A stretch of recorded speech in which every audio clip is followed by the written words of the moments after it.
આશા જાગે કે ભાઈ આજ નહીં તો કાલે આ પાર્ટી જે છે એમાં પૈસાવાળા ફોર્ચ્યુનરમાં ફરનારા લોકો. તમને અટકાવવા માંગુ છું. એક મહત્વપૂર્ણ સમાચાર પ્રાપ્ત થઈ રહ્યા છે. મહિલા કાર્યકરને મોબાઈલ સાથે ન જવા દેતા બબાલ થઈ છે. બીજો કાર્યકર મોબાઈલ જોઈ જતા આ હોબાળો થયો હોવાના સમાચાર પ્રાપ્ત થઈ રહ્યા છે. અત્યારે મતગણતરી ચાલી રહી છે. એવામાં અમદાવાદ એલડી એન્જિનિયરિંગ કોલેજમાં ફરી બબાલના સમાચાર. અહીં મહિલા કાર્યકરને મોબાઈલ સાથે ન જવા દેવામાં આવતા બબાલ થઈ છે. એવા પણ આરોપ છે કે બીજો કાર્યકર મોબાઈલ જોઈ જતા આ હોબાળો મચ્યો છે. ફરી એક વખત એલડી એન્જિનિયરિંગ કોલેજમાં બબાલ. આ પહેલા પણ સવારે બબાલના દ્રશ્યો સામે આવ્યા હતા અને વધુ એક વખત એલડી એન્જિનિયરિંગ કોલેજમાં મહિલા કાર્યકરને મોબાઈલ લઈ જવા ન દેવામાં આવતા બબાલ થઈ છે. જી, તો નાની મોટી બબાલના સમાચાર સવારથી જ સામે આવી રહ્યા છે. જો કે આટલી મોટી સંખ્યામાં ત્યાં લોકો હોય, પરિણામની આ ચર્ચાઓ થતી હોય, આંકડા આવતા હોય એટલે સામાન્ય બાબત છે કે આ પ્રકારનું નાનું મોટું થતું રહેતું હોય છે. પરંતુ ઓવરઓલ જે હોય છે જીત અને હાર ઉપર જ હોય છે. આપણી વાત ક્યાંક અધૂરી રહી ગઈ હતી એ ચહેરા ઉપર. એક મિનિટ, ફરીથી એક બ્રેકિંગ છે. સુરતની આપણે વાત કરીશું. જિલ્લા પંચાયત ભાજપનો ભગવો લહેરાયો છે. ભાજપે જિલ્લા પંચાયત જાળવી રાખી છે. જી હા, જિલ્લા પંચાયત ભાજપ જાળવી રાખવામાં સફળ રહ્યું છે. 36 માંથી ભાજપના ફાળે 35 બેઠક. એકમાં ક્યાંક કાચું કપાઈ ગયું હશે. અમદાવાદ મનપાની પણ વાત કરીશું. અમદાવાદની વાત કરીએ આંકડા. દીપા, ભાજપ 91 બેઠક પર આગળ, કોંગ્રેસ અહીં 9 બેઠક પર આગળ. અન્યના ફાળે હજુ એક પણ બેઠક નથી. ક્યાંક ને ક્યાંક જે કલમી આંબાની વાત હતી, તો જે સારા રેસના ઘોડા હોય ને એ ભારતીય જનતા પાર્ટી એમની ટીમમાં લઈ લીધા છે. એટલે કોંગ્રેસમાં જે નેતૃત્વ શાહી જોઈએ એ બધા ભારતીય જનતા પાર્ટીમાં ગયા છે. એટલે સામે નેતા માસ પુલર જોઈએ ને કે જે જનજનને આકર્ષી શકે, ખેંચી શકે એની જોડે. એટલે ક્યાંક ને ક્યાંક નવી કેડર બનાવવાની આવશ્યકતા ઊભી થઈ છે. જો આ કોંગ્રેસ પાર્ટી સ્થાનિક સ્તરે લોકલ નેતાગીરી ઊભી કરશે તો ફરી પાછું મજબૂત સ્થિતિમાં આવે અને ભારતીય જનતા પાર્ટીની પણ એવી જ પરિસ્થિતિ આગળના સમયમાં થશે. કારણ કે બધું મોવડી મંડળ નક્કી કરી રહ્યું છે. તો લોકલ નેતાગીરી જો નહીં આવે તો આવનારા 5 વર્ષ પછીની ચૂંટણીમાં જો કોંગ્રેસ આ ગેપ આઈડેન્ટિફાઈ કરીને ઇમ્પ્રુવમેન્ટ કરશે તો પરિસ્થિતિ બદલાઈ પણ શકે છે. અને જે આમ આદમી પાર્ટીએ ગયા વખતે સુરતમાં ગાબડું પાડ્યું હતું તો એનું કારણ એ જ હતું કે ક્યાંક ને ક્યાંક ઓવર સેન્ટ્રલાઇઝેશનના કારણે આ બધી ભગાજણ માથાકૂટ થતી હોય છે. એટલે દરેક પક્ષોએ આમાં આત્મમંથન કરવાની જરૂર છે. અને જે લોકોએ પક્ષ પલટું કરીને આવ્યા છે તો પ્રજાએ પણ એક નૈતિક જવાબદારી વિચારવી પડે. જિલ્લાની અંદર જે સમાચાર છે તે પ્રમાણે આપે પોતાનો કબજો કરી લીધો છે, પરંતુ અર્જુન મોઢવાડિયાના ગામની અંદર પણ આપની જીત થઈ હોવાની જાણકારી મળી રહી છે. નર્મદા જિલ્લા પંચાયતની બેઠકોનું પરિણામ પણ સામે આવી ગયું છે. 22 બેઠકો પૈકી 6 બેઠકો ભાજપના ફાળે ગઈ હોવાની વિગતો છે અને 8 બેઠકો ઉપર આપની જીત થઈ હોવાની પણ અહીંયા વિગત મળી રહી છે. ગરુડેશ્વર જિલ્લા પંચાયત પર આપનો કબજો. મંજીભાઈ, આખરે જે પક્ષને આપ જોઈતો જ નથી, મતલબ આપની પાર્ટીને ત્રીજો પક્ષ ન પાવે, પરંતુ અહીંયા ક્યાંક ને ક્યાંક આપ આગળ આવી જ છે. બેન, એમને સૌથી જે પહેલે શરૂઆત કરી હતી ને તો એ સુરત મહાનગરમાંથી કરી હતી. આમાં એનું ખાતું નથી ખોલ્યું આ વખતે. એટલે આ વાર આવી વિપક્ષી પાર્ટીઓ જે માત્ર ને માત્ર સમાજની અંદર અરાજકતા ફેલાવી, ખોટા સોશિયલ મીડિયાના એકાઉન્ટો મળી જાય એવું ના થાય. તમે સોશિયલ મીડિયામાં તમારી પાસે ફોલોઅર છે તો એ માપદંડ નથી કે તમે ચૂંટણી જીતી જવાના છો. એટલે આ બતાવે છે કે પ્રજાનો જે વિવેક છે ને એના ઉપર ક્યારેય પ્રશ્નાર્થ ચિહ્ન કરવો નહીં જોઈએ. પ્રજા બહુ જ વિવેક બુદ્ધિથી હવે મતદાન કરતી થઈ છે. બીજી વસ્તુ, વિપક્ષ કેમ નથી ચાલતો? વિપક્ષ સમસ્યાઓ જે છે વારે ઘડીએ ઉજાગર કરે છે, પણ એ સમસ્યાનું સમાધાન અમારી પાસે છે એ ભરોસો જે પ્રજાની વચ્ચે જ્યાં સુધી તમે ના કરી શકો. અને બીજું, જે ભારતીય જનતા પાર્ટીના પ્રવક્તા હિતેન્દ્રભાઈએ કીધું કે ભાઈ અમે કનેક્ટિવિટીના માધ્યમો શોધીએ છીએ. સૌથી વધારે જો ડિસ્કનેક્ટ કોઈ થતું હોય પ્રજાની સાથે તો હંમેશા સત્તા પક્ષ થઈ જતો હોય. કારણ કે સત્તા આવ્યા પછી જનરલી એવું થતું હોય છે કે પ્રજાની સાથેનો સંવાદ તમારો ઘટી જાય અને વિપક્ષ જે છે ને વારંવાર લોકોની પાસે જવું પડે. તે છતાં અહીંયા ઊંધું થાય છે. વિપક્ષ જે છે માત્ર ચૂંટણી વખતે જ જન આક્રોશ યાત્રા કાઢે, ચૂંટણી વખતે જ લોકોની સાથે કનેક્ટ થવાની કોશિશ કરે ને એના કારણે જે પેલું ફૂલ ટાઈમ પોલિટિક્સ જોઈએ એ પાર્ટ ટાઈમ પોલિટિક્સ ચાલે નહીં. બીજું, હવે પોલિટિક્સને પેલી આઈપીએલ જેવું ગણી લીધું છે કેટલાક બધા લોકોએ આમ આદમી પાર્ટીનું દાખલા તરીકે પ્લેટફોર્મ છે તો એ લોન્ચિંગ પેડ તરીકે કે ભાઈ કોંગ્રેસમાં ભારતીય જનતા પાર્ટીમાં સીધું કંઈક મેળવવું હશે તો નહીં મેળવી શકે, આ એક નવું મંચ છે, ત્યાં જઈએ 4 જણા આપણને ઓળખતા થશે, પછી આપણે કોઈક જગ્યાએ સેટ થવા, એટલે કેટલા બધા થઈ જઈશું. એટલે Okay. ઘણા બધા કાર્યકર્તાઓએ આમ આદમી પાર્ટીને આ રીતે વિન્ડો બનાવી છે. ઓકે, એનું થોડી ડિટેલથી આપણે ચર્ચા કરીએ. બ્રેકિંગ આવી રહ્યા છે અત્યારે, અપડેટ આપણને મળી રહ્યું છે અને એ છે ગોધરાથી પાલિકાના પરિણામો અહીંયા રોચક બન્યા છે ગોધરા પાલિકામાં. અને કઈ રીતે રોચક છે? જો વોર્ડ નંબર 10 માંથી અપક્ષ પતિ પત્ની બંને વિજેતા થયા છે.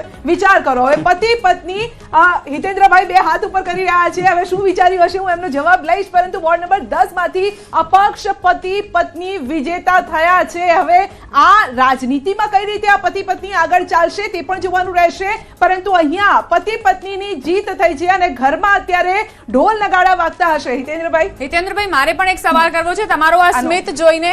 મને એક સવાલ થાય છે પણ પહેલા એક રિએક્શન લઈ લઈએ. વોર્ડના સંગઠનના પ્રમુખ ધર્મેશભાઈ હોય, મહામંત્રી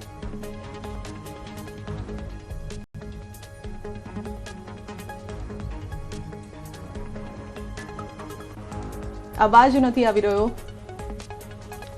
હોય માનનીય મુખ્યમંત્રી શ્રી ભૂપેન્દ્રભાઈ પટેલ અને અમારા પ્રદેશ અધ્યક્ષ આદરણીય શ્રી જગદીશભાઈ વિશ્વકર્માજીનું શહેર હોય, એમનું સતત માર્ગદર્શન મળતું હોય, એમનું નેતૃત્વ હોય, ત્યારે જે પ્રકારે અમને સાથ સહકાર અને માર્ગદર્શન મળ્યું અને અમારા બૂથના કાર્યકર્તાઓએ જે રીતે માઇક્રો પ્લાનિંગ કર્યું એનાથી અમને પૂર્ણ વિશ્વાસ હતો.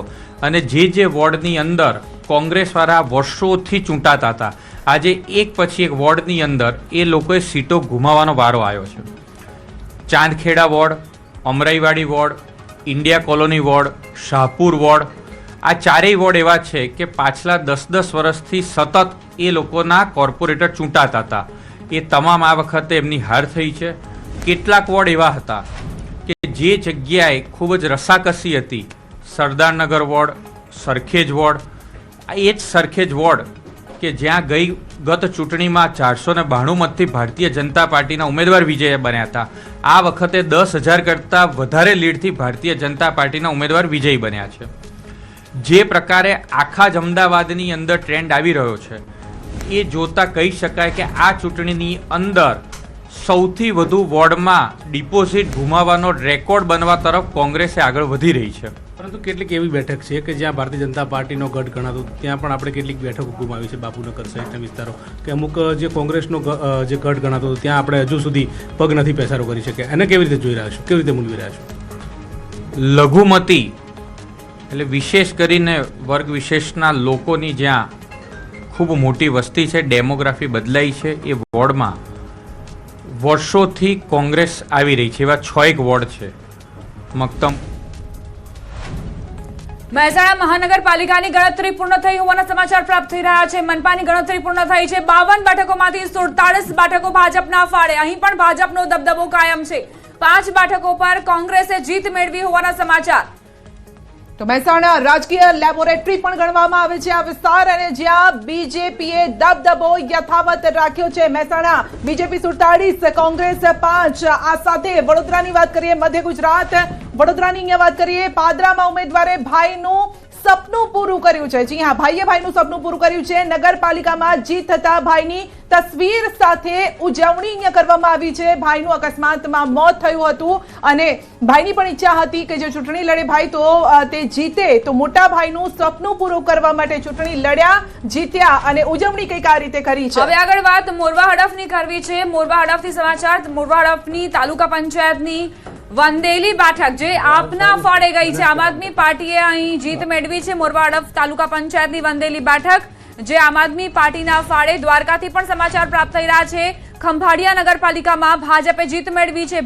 ભાજપે કેસરીયો ખેસ લહેરાવ્યો છે. જંગી બહુમતી સાથે ભાજપે અહીં સત્તા જાળવી રાખી છે. કુલ 36 બેઠકમાંથી 30 બેઠક પર ભાજપે જીત હાંસલ કરી છે.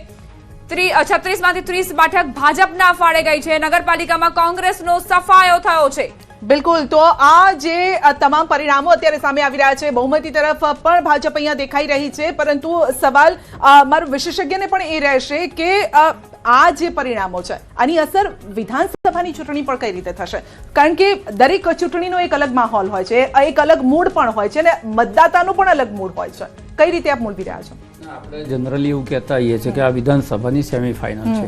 અહીંયાથી એક તો પ્રજાનો મૂડ આપણને પારખવા મળે છે કે સ્થિતિ શું છે, કે વિધાનસભાની ચૂંટણી પછી રાજ્ય સરકાર કે લોકલ બોડી એના પ્રત્યે જે છે એમનો ભરોસો કેટલો વધ્યો છે કે ઘટ્યો છે.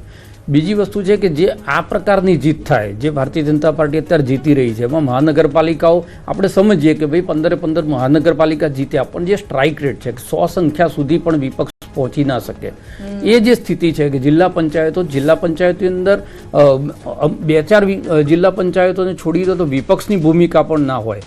મહાનગરપાલિકાઓમાં સ્ટ્રાઇક રેટ છે 90%, 95%ની આસપાસનો હોય, ત્યારે મોરલ જે છે એ કાર્યકર્તાઓનું તૂટે. અને કોંગ્રેસમાં સ્થિતિ એ છે કે કાર્યકર્તા બિચારો લડે છે, કાર્યકર્તા એ ઉમેદવાર તરીકે એને જાહેર કરી દીધો, પછી એના ભરોસે છોડી દીધો, જેટલું બી પરિણામ આવ્યું છે. તેમાં જ રિએક્શન નૈનાભાઈ આપ્યું હતું કે ભાઈ જે નેતાઓ છે એ પ્રચારમાં આવવા જોઈતા હતા, પણ નેતાઓએ ટિકિટની વહેંચણી કરી, એ પછી નેતાઓ ક્યાં ગાયબ થઈ ગયા આપણે નથી જોયા. કોઈએ નિવેદન આપવા નથી આવ્યા. જ્યારે બિનહરીફ સીટો થતી હતી અને કોંગ્રેસનો કાર્યકર્તા લડતો હતો, એ વખતે એ લડતા તે એમની પાછળ જઈને પણ લોકો ઉભા નથી રહ્યા. એટલે જાણે આખું લશ્કર જે છે રામ ભરોસે છોડી દીધું હોય એના જેવી સ્થિતિ. અને એ સ્થિતિ પછી કોંગ્રેસનો કાર્યકર્તા લડે છે, એટલે સેના છે સેનાપતિ નથી. હવે આ બંનેનું કોમ્બિનેશન ના હોય ત્યાં સુધી હવે શું થશે કે આ જે છે એનું કાર્યકર્તાઓનું મોરલ તૂટે. બિલકુલ. તો રાહ ચીંધનાર કોઈ ન હતું જેના પરિણામો કંઈક આ રીતે જોવા મળી રહ્યા છે. અને હવે આગળ વધીએ. પીએમ મોદી અનોખા અંદાજમાં જોવા મળ્યા. આ વખતે પીએમ મોદી યંગસ્ટર્સ સાથે ફૂટબોલની મેચ રમતા જોવા મળ્યા. પીએમ મોદી હાલ ગંગટોકમાં છે, જ્યાં તેઓએ યંગસ્ટર્સ સાથે ફૂટબોલ મેચ રમી હતી. પીએમ મોદી યંગસ્ટર્સ સાથે ફૂટબોલ મેચ રમતા યંગસ્ટર્સમાં પણ ભારે ઉત્સાહ જોવા મળ્યો. પીએમ મોદીએ ગંગટોકમાં યુવાનો સાથે ફૂટબોલ રમતા પોતાના ફોટા શેર કર્યા છે. પીએમ મોદી તિરંગા દર્શાવતું વાદળી સ્પોર્ટ્સ જેકેટ પહેરેલા જોવા મળ્યા. મહત્વનું છે કે હાલ પીએમ મોદી સિક્કિમના 2 દિવસના પ્રવાસે છે. બિલકુલ. અને ધુઆધાર અત્યારે પ્રચાર ચાલ્યો છે પીએમ નરેન્દ્ર મોદીનો પશ્ચિમ બંગાળમાં, અને ત્યારબાદ હવે એવું લાગે છે કે થોડીક હળવી પળો પણ અત્યારે માણી રહ્યા છે, અને અત્યારે કદાચ એ આશ્વસ્ત પણ થઈ ગયા હશે પીએમ નરેન્દ્ર મોદી. અને આપ જોઈ શકો છો કે જે યંગસ્ટર્સ છે, ખેલાડીઓ સાથે તેઓ અત્યારે ખેલના મેદાનમાં પણ છે. રાજનીતિ પણ એક ખેલનું મેદાન જ છે, ને અહીંયા પણ આજ પણ એક ખેલનું મેદાન છે. કેન્દ્રીય ગૃહમંત્રી અમિત શાહે સહપરિવાર સાથે સોમનાથ દાદાની પૂજા કરી. મંદિર પ્રશાસન તરફથી કેન્દ્રીય ગૃહમંત્રી અમિત શાહનું ઉમળકાભેર સ્વાગત કરાયું.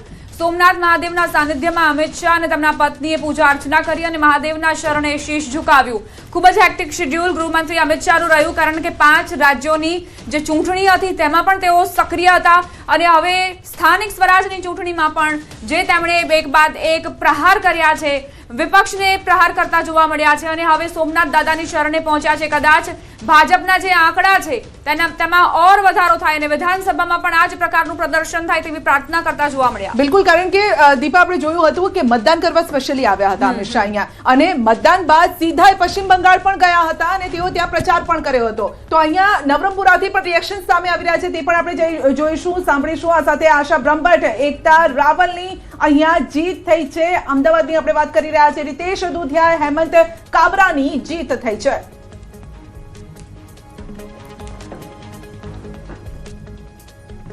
હવે અમે જે 4 ઉમેદવારો છીએ, દર્શન શાહ, અમિતભાઈ, ધ્રુવિકાબેન અને કનકબેન, અમે 4 જણ જે પેન્ડિંગ કામ છે, નવદીપ હોલનું નવીનીકરણ છે, 7 આરસીસી એટલે વ્હાઇટ ટોપિંગ રોડ છે, આવા અનેક કામો અમારા પાઇપલાઇનમાં જે અમે આને આગળ ધપાવીશું. સુરતથી સમાચાર. વોર્ડ નંબર 18માં જીતેલા ભાજપ ઉમેદવાર અને કોંગ્રેસના ઉમેદવારો વચ્ચે મારામારીના સમાચાર પ્રાપ્ત થઈ રહ્યા છે. આ વોર્ડમાં કોંગ્રેસના ઉમેદવાર સંજય રામાનંદી ફોર્મ પરત ખેંચ્યું હતું, અને જે બાદ હવે આજના દિવસે વોર્ડ નંબર 18માં જીતેલા ભાજપ ઉમેદવાર અને કોંગ્રેસના ઉમેદવારો વચ્ચે મારામારીના દ્રશ્યો સામે આવ્યા. બિલકુલ. તો મારામારી બબાલના દ્રશ્યો વોર્ડમાં કોંગ્રેસના ઉમેદવાર સંજય રામાનંદી ફોર્મ પરત ખેંચ્યું હતું. બબાલના દ્રશ્યો સામે આવ્યા છે. ભાજપના વિજેતા અને કોંગ્રેસ ઉમેદવાર વચ્ચે બબાલ થઈ છે. કીર્તેશ પાસેથી વધુ અપડેટ મેળવીશું. જી કીર્તેશ, અપડેટ.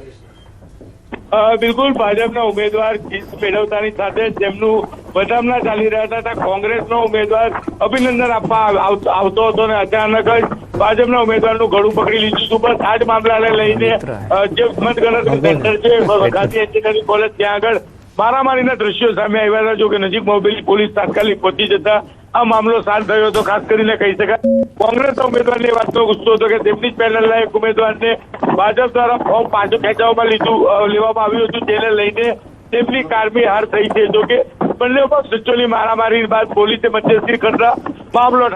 જી બિલકુલ, તો અહીંયા બબાલના દ્રશ્યો સામે આવ્યા અને અમદાવાદ ખાડિયા ભાજપના વિજેતા અને કોંગ્રેસ અહીંયા વાત કરીશું, ખાડિયાની વાત કરીશું. ખાડિયા વોર્ડમાં ખરાખરીનો જંગ અહીંયા જામ્યો છે. અમદાવાદ મનપા ખાડિયા બીજા રાઉન્ડના અંતે કોંગ્રેસ ઉમેદવારો અત્યારે આગળ જોવા મળી રહ્યા છે. ખાડિયા વોર્ડની વાત કરી રહ્યા છે. ખાડિયામાં 4 કોંગ્રેસ ઉમેદવારો હાલ આગળ ચાલી રહ્યા છે. તો અમદાવાદ મનપાના ખાડિયા વોર્ડમાં ખરાખરીનો જંગ. હિમાંશુભાઈ જસ્ટ હજી એન્ટ્રી થઈ છે અને આ એક સારા સમાચાર તમને મળી રહ્યા છે. ખાડિયા માટે શું કહેશો? ચોક્કસ બેન, કોઈ પણ ચૂંટણી હોય એમાં જંગ થવો જોઈએ તો એમાં મતદારોનો ફાયદો હોય.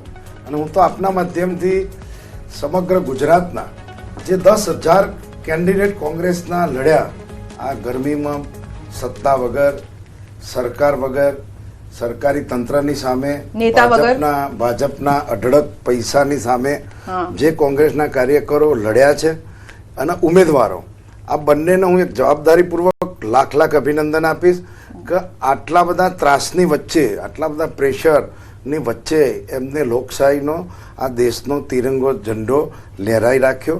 ત્યારે બધાને મત આપવાની તક મળી. નહીં તો આ સરકાર, વર્તમાન ભાજપ શાસકો તો બિનહરીફની સ્પર્ધામાં પડ્યા હતા ગમે તે પ્રકારે. નહીં, પણ નૈનાબા, રવિન્દ્ર ના સિસ્ટર નૈનાબા કહી રહ્યા છે તેમની હાર થઈ છે અને એ એવું કહી રહ્યા છે કે ભાઈ અમારા નેતા તો અમારા પ્રચારમાં આવ્યા જ નથી, એટલે ટિકિટોની વહેંચણી કરીને છુમંતર થઈ જવાનું. પૂરી વાત હું તમને કહું કે જે નૈનાબા બોલ્યા છે, અમુક નેતા ઘરની બહાર નથી નીકળ્યા. હવે બેના તો લોકશાહી છે. ક્યાંક તમને મારી પાર્ટી, આપણી પાર્ટી મને પસંદ કરે અને તમને હું ના ગમતો તો તમે ના, અમારા આંતરિક લોકશાહી છે.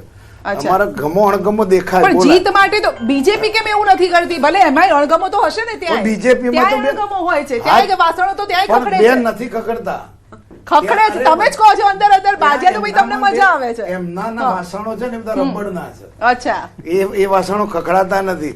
અને હું ચેલેન્જ મારીને કહું, કેટલાને તકલીફ પડી, કેટલાને 60 વર્ષનું નથી ગમ્યું, કેટલાને એક ફેમિલીની રિપીટ થિયરી નથી ગમી, છતાં પણ બેન સત્તામાં હોય ને, પાવરમાં, તમારી તેજીમાં હોય ને, એટલે તમારા બધા નિર્ણયો ભક્તોની જેમ બધા સ્વીકારી લે. અમે અત્યારે સંઘર્ષમાં છીએ. અમારી પાર્ટી સંઘર્ષમાં, અમારો કાર્યકર સંઘર્ષમાં, અમારા ઉમેદવારો સંઘર્ષમાં. પણ સંઘર્ષમાં સત્તા લેવા માટે તો આ સંઘર્ષ છે ને, તો એ સત્તા તો લેવી પડશે ને જો તમે ઈચ્છો તો. પણ બેન, ઈચ્છીએ છીએ અમે સત્તા લઈએ, પણ આપતા નથી. પણ આ આપતા નથી. અમને સરકારી તંત્રનો ધરીને ઉપયોગ કર્યો. પૈસા બેન તંત્રવાળા બીજું પૂછી લો કે 50 લાખ, 25 લાખ, કરોડ રૂપિયા બિનહરીફ થવા માટે ક્યાંથી લઈને આપે? એ કયું ભંડોળ છે? મારે પણ એક સવાલ કરવો છે કે ખાડિયામાં જ આવ્યું હતું, પાકિસ્તાનનો મુદ્દો લઈને આવ્યા હતા ભૂષણ ભટ્ટ અને કહ્યું હતું કે અમે ખાડિયાને પાકિસ્તાન નહીં બનવા દઈએ, અને હવે ભાજપની ત્યાં હાર થઈ છે, કોંગ્રેસની જીત થઈ છે, તો કેવી રીતે જોઈ રહ્યા છો? કોંગ્રેસ આગળ ચાલી રહી છે, માફ કરશો, કોંગ્રેસ આગળ ચાલી રહી છે. હિમાંશુભાઈની વાત પહેલા કરું તો એમણે એવું કીધું કે અમે સરકારમાં નથી. કેટલા વર્ષો સુધી તમારી સરકાર હતી, આજે પણ 2-3 રાજ્યોમાં છે, તો શું ડિલિવર કર્યું જોવું જોઈએ. એક બીજું, રાજેશભાઈ નતા, તમે પણ નતા, મેં કીધું કે ઘોડો ખૂબ સારો હોય પણ અસવાર પણ સારો જોઈએ. લંગડા ઘોડાથી કે લગ્નના ઘોડાથી ચૂંટણી જીતાય નહીં. અને મારો તે સારો પ્રાઇવેટ લિમિટેડ કંપનીની જેમ કોંગ્રેસ પોતાના જિલ્લામાં પોતાનો એક નેતા, એના માણસો સાચવી રાખે અને બાકીની સામે થઈ જાય. આ સ્થિતિનું જે કોંગ્રેસનું, મારે એનું વધારે મૂલ્યાંકન કરવું નથી, પણ તમે જાગી જાઓ તો આવતી વખતે તકલીફ પડે. પણ જે રીતે કોંગ્રેસે નકારાત્મક રાજનીતિ કરી, હિમાંશુભાઈ આખા અડાલજમાં અંબાજી માતાના મંદિરનો 5 કરોડના ખર્ચે જીર્ણોદ્ધાર કરાવે અને રામ મંદિર ના જઈ શકાય નથી. આ કેવી મજબૂરી કહેવાય? એને કાશ્મીરનો વિરોધ કરવો પડે. એને ખબર છે કે કાશ્મીર આપણું અવિભાજ્ય અંગ છે અને તેમ છતાં એને વિરોધ કરવો પડે. એ પ્રમાણે ઉપરની તૃષ્ટિકરણની, પરિવારવાદની જે રાજનીતિ છે એ ના ગમે. ગુજરાત પ્રદેશ કોંગ્રેસને પણ નહીં ગમતી હોય, પણ જે જે પ્રમાણેની ત્યાં નેતૃત્વ છે અને એને આધારે એ અસવાર નબળો છે ને, કોંગ્રેસ તો ઘોડો તો ખૂબ સારો છે, પણ અસવાર એનો ખૂબ નબળો છે. સબડું કોણ છે? સવાલ એ છે ને, સબડું કોણ છે ત્યાં, એ પણ જોવું પડશે. તો અસવાર પસંદ કરનારા લોકો જે છે હા, એ અસવારોનું વર્ગીકરણ કરી જાય છે કે ભાઈ અહીંયા લગનના છે, લંગડા છે, હા. પણ એ અસવાર બદલવાની જે વાત છે એ થતી નથી. ખડગે પણ એ digest પણ નહીં થાય ને, 2 વર્ષ રાજેશભાઈ. પહેલા જીપીસીસી નો પટાવાડો બદલ્યો ને તો ત્યાં મારામારી થઈ હતી. અમે મુખ્યમંત્રી બદલી કાઢીએ, એ ઓફિસનો પટાવાડો એમાંય કોકનો હોય પાછો. આ મારો મૂકેલો હતો, આનો મૂકેલો હતો. મારા વિસ્તારનો હતો ગાંધીનગર, મને ખબર છે, એને બદલ્યો તો મારામારી થઈ પણ હતી. એમણે એવું કીધું ને કે ભાઈ અમારા તો ભાઈ પેલા કહેવાય કે સ્ટીલના વાસણો છે એટલે ખખડે છે એટલે તમને અવાજ આવી જાય છે, તમારા રબર ના છે, અવાજ નથી આવતો, એવું કે છે. એમના સંસદ સભ્ય મનસુખ માટીના વસાવા બોલ્યા જ છે. હા, એમના યોગેશ પટેલ ધારાસભ્ય બોલ્યા જ ને પાર્ટીની આ નિયમો છે એની વિરુદ્ધમાં એ બોલ્યા છે. પણ એનું જે એમનો અંદરનો આંતરિક અસંતોષ છે અને મહેનત, દાખલા તરીકે ટિકિટ એક જણને મળીને 25 જણને ના મળી તો કાર્યક્રમ શું ગોઠવ્યો? જેને ટિકિટ મળી છે ને એને નથી મળી, એમના ઘરે જશે. તો ક્યાંક ને ક્યાંક તમારે ને મહેનત, 200 વોટનો કાર્યકર્તા હોય ને પણ એના પીઠ ઉપર હાથ મૂકીને એમ કે ને કે આજ નહીં તો આવતીકાલે તારો સમય આવશે તો પેલો માની જાય. પણ અહીંયા મનાવવાની પ્રોસેસ જ નથી. ટિકિટો આપ્યા પછી નેતાઓના ફોન સ્વિચ ઓફ થઈ જાય. જીપીસીસી ના બદલે ખાનગી જગ્યાએ, એટલે હું તો ઘણીવાર એવી સલાહ આપું, જીપીસીસી તમે ભાડે કેમ નહીં આપી દેતા? તમારે કામ કરવું છે ખાનગી ફાર્મ હાઉસમાં બેહીને, અને નેતાઓએ ટિકિટો આપ્યા પછી ફોન સ્વિચ ઓફ કરી દેવા છે. તો આ સ્થિતિની અંદર ખરેખર નારાજગી હોય તો નારાજ લોકોને સમજાય. આપણા ઘેર લગ્નનો પ્રસંગ હોય ને 2 જણા નારાજ થયા હોય તો વડીલો જાય એમની જોડે બેસે ને પછી શું તારી નારાજગી છે એમ કરીને એને મનાવવાની કોશિશ કરે. અહીંયા એક કાર્યકર્તા નારાજ થાય છે તેને મનાવવાની પણ કોશિશ જે થતી નથી, પછી બધું એમને રામ ભરોસે છોડી પણ એ દેવામાં સત્તા અને વિપક્ષ એના કારણે જો સત્તામાં હોય તો કદાચ એ આ ઉલટી પરિસ્થિતિઓ હોય તેવું ના, હું લાગતું? તો એનાથી ઊંધું કહું. પશ્ચિમ બંગાળ, અહીંયા જે કોંગ્રેસ ફરિયાદો કરે છે, આ બધી ફરિયાદો ભારતીય જનતા પાર્ટી પશ્ચિમ બંગાળમાં કરે છે. રાજેશભાઈ, એક મહત્વના સમાચાર આવી રહ્યા છે. નર્મદા જિલ્લા પંચાયતમાં આપે સત્તા મેળવી હોવાની જાણકારી. ડેડિયાપાડાની 3 તાલુકા પંચાયત આપના ફાળે ગઈ છે. ડેડિયાપાડામાં આમ આદમી પાર્ટીનો દબદબો. ચૈતર વસાવાએ નિવેદન આપ્યું છે. ચૈતર વસાવાનું નિવેદન સામે આવ્યું છે. અમારી પાર્ટીની જીત એ જનતાની જીત ગણાવી રહ્યા છે ચૈતર વસાવા. બિલકુલ, કારણ કે બિલકુલ આ દીપા, આ જે વિસ્તાર છે ડેડિયાપાડા ચૈતર વસાવાનો આ વિસ્તાર છે, અને ત્યાં જો આમ આદમી પાર્ટીના ફાળે આ સીટો જતી હોય તો સવાલ અહીંયા એ છે કે ધારાસભ્યએ પોતાનું જે કાર્ડ છે એ અહીંયા ખેલ્યા છે અને એમનું કાર્ડ અહીંયા ચાલ્યું છે, કારણ કે આ વિસ્તાર આ ટ્રાઇબલ વિસ્તાર છે. ટ્રાઇબલ વિસ્તારની સમસ્યા અને ચૈતર આ એ ચહેરો સતત ચર્ચામાં રહ્યો. હેમંત ખવાની નીચેની તાલુકા પંચાયત, વિસાવદર અને અમરેલી, જુનાગઢ એટલે ગોપાલ ઇટાલિયન વિસ્તાર છે, ત્યાં આમ આદમી પાર્ટીએ સારું પ્રદર્શન કર્યું. ચૈતર વસાવાય, અનંત પટેલની નીચેની તાલુકા પંચાયતો કોંગ્રેસ હારી ગઈ. એટલે તમે સમજો કે દરેક જિલ્લામાં એક નાયક ઉભો કરવો પડે. તમારે આખા ગુજરાતમાં મોટો નેતા બનાવવાની જરૂર નથી. દરેક જિલ્લા વાઇઝ એક નેતૃત્વ તમે એવું ઊભું કરો કે જે છેવટે કોન્સોલિડેટ થઈને પાર્ટીના મદદમાં આવે. એટલે તમે ચૈતર વસાવા એટલે આમ આદમી પાર્ટી, ચૈતર વસાવા જતા રહે આમ આદમી પાર્ટીના વોટ નથી. જેમ ગોપાલ ઇટાલિયા એના પૂરતી આમ આદમી પાર્ટી સીમિત છે, પણ એવા તમે જયારે 10-15 યુવા ચહેરાઓ ઉભા કરી દો ત્યારે એનો ફાયદો આફ્ટર ઓલ જે છે બીજેપી પાસેથી તો કોંગ્રેસે શીખવું પડશે, પણ હવે તો આમ આદમી પાર્ટી પણ અહીંયા સબક આપીને જઈ રહી છે કોંગ્રેસને. આ એક બહુ જ મોટી વાત કરી છે કે દરેક જિલ્લામાં તમારે એક નાયક ઉભો કરવો પડશે, એક ચહેરો એવો. વર્ષોથી એમને સાંભળ્યું છે, એમની વાતો ખૂબ મજબૂત અને સારી હોય છે. ચોક્કસ એ વાત પણ કોંગ્રેસે ધ્યાનમાં લેવી જોઈએ અને અમે પણ ધ્યાન દોરીશું.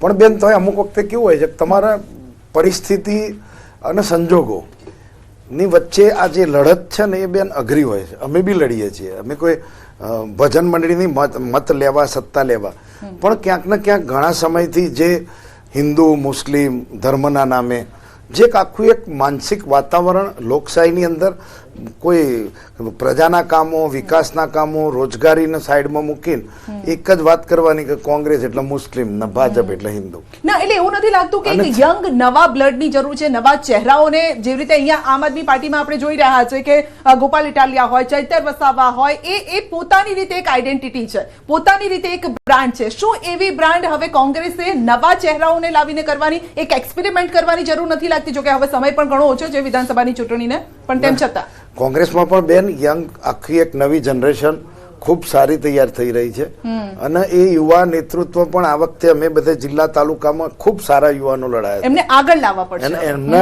આવનારા સમયમાં એ ચોક્કસ આગળ આવવાના છે. એ લાગે છે.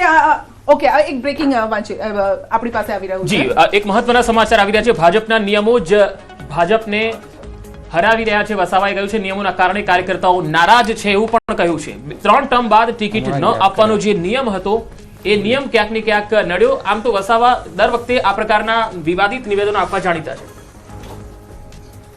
પરંતુ આ વખતે અમને ડર આમ આદમી પાર્ટી કે કોંગ્રેસનો નથી.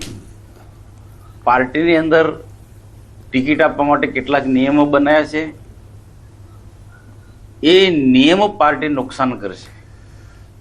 દાખલા તરીકે 60 વર્ષથી ઉંમરવાળાની ટિકિટ નહીં આપવાની, 3 ટર્મ વાળાની ટિકિટ નહીં આપવાની, કોઈ પરિવારવાદમાં હોય એમની ટિકિટ નહીં આપવાની, પોતાના ક્ષેત્ર સિવાય બીજા ક્ષેત્રમાં ચૂંટણી લડવા માટે મંજૂરી નહીં આપવાની. આ બધા જે પાર્ટીએ જે નિયમો બનાવ્યા છે એના કારણે કાર્યકર્તાઓ સખત નારાજ છે.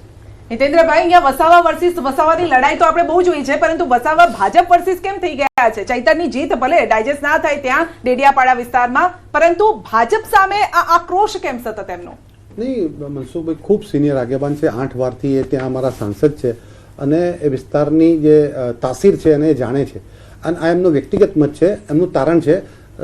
સામૂહિક રીતે ચિંતન થશે અને વિષયો મૂકવામાં આવશે એટલે ખબર પડશે કે શું હતું. પણ આ એમનું પ્રાઇમા ફેસી એક એમનો વિષય છે કે ભાઈ આવું એક એના વિસ્તાર પૂરતું, એની તાલુકા પંચાયત જિલ્લા પંચાયત પૂરતું એને એવું લાગ્યું છે તો એને રજૂઆત કરી છે. પણ કુલ મળીને પરિણામો જો આખા ગુજરાત માટે નિયમો છે, આખા ગુજરાતમાં આપણે પરિણામો પણ જોઈ રહ્યા છીએ. હિમાંશુભાઈ કહેતા હતા રબાના વાસણ ખખડ્યા તો ખરા, પણ અહીંયા જો અવાજ આવ્યો તમને?